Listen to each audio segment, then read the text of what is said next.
the busiest years in political history, from an all-out civil war among congressional Democrats to President Trump taking on the Fed. So what can we expect in the new year? Here to walk us through his political predictions of 2019 is pollster and GOP strategist Justin Wallin. Thank you very much for joining us. We appreciate it, and Happy New Year to you. Happy New Year to you. Thank you for having me. So let's begin with your first prediction, and that is that Democrats will stoke economic fears and they will scare us toward this recession. Yeah, I mean, what we have right now is we have an economy that's, the fundamentals are terrific. They're very, very good. And the president has a lot of credit to take for that. I mean, tax cuts, regulatory relief.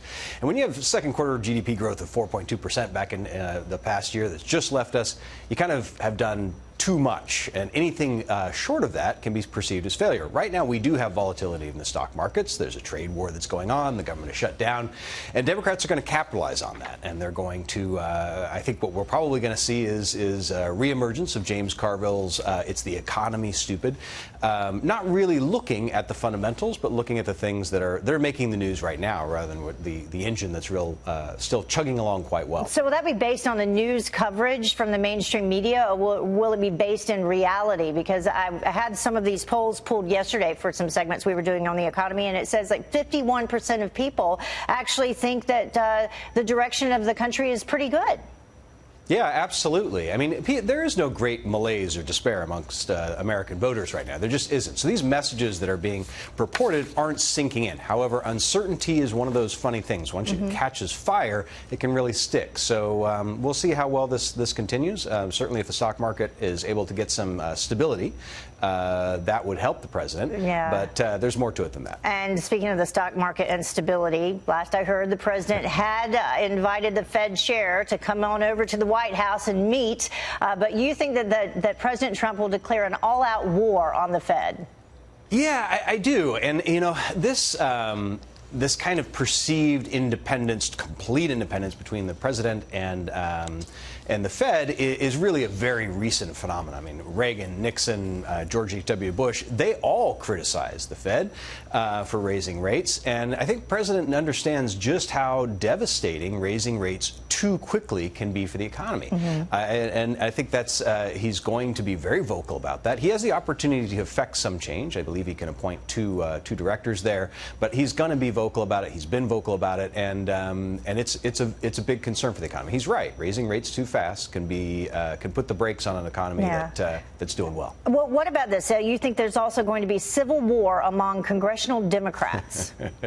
Right. So Republican Congress has dealt with their own challenges internally. We're going to see this in the Democratic Congress as well, and it's going to be threefold, not twofold. I think you've got kind of the traditional Pelosi liberals that are going to be facing off against two others. We've got Democrats who are in red state or purple districts who are very concerned about the party's push towards socialism by that third group, which is this small cadre of young, largely young, highly progressive liberals that are very, very aggressive, by the way. So and again, getting all the coverage from the mainstream media. Very much so. Very much so. They're fueled. So let's talk about this prediction, though, because I don't know if I agree with this one. Tom Steyer becoming the Democratic frontrunner? What? Okay. Well, Tom has a lot of money, and he's spent it over the past 3 years.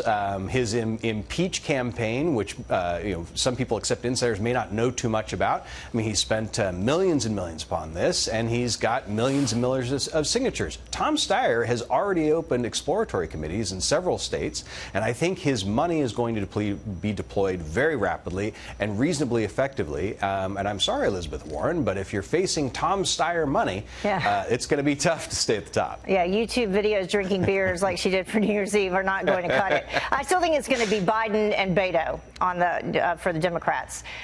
So finally, you think that President Trump is going to get a GOP primary challenger? right? I think this is what happens this year. And so far, it's been a couple folks that we've heard a little bit of talking about. In this case, I think the person to look for now may be Bill Kristol, who's been increasingly vocal, certainly has a mouthpiece of his own through writing and this sort of thing.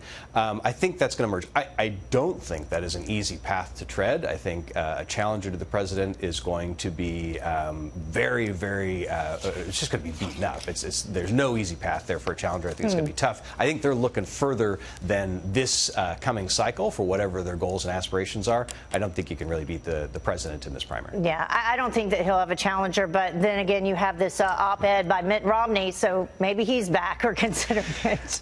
Yep. I mean, everyone wants to stay in the news, right? Yeah. All right, Justin, thank you so much. We appreciate it. Have a happy new year.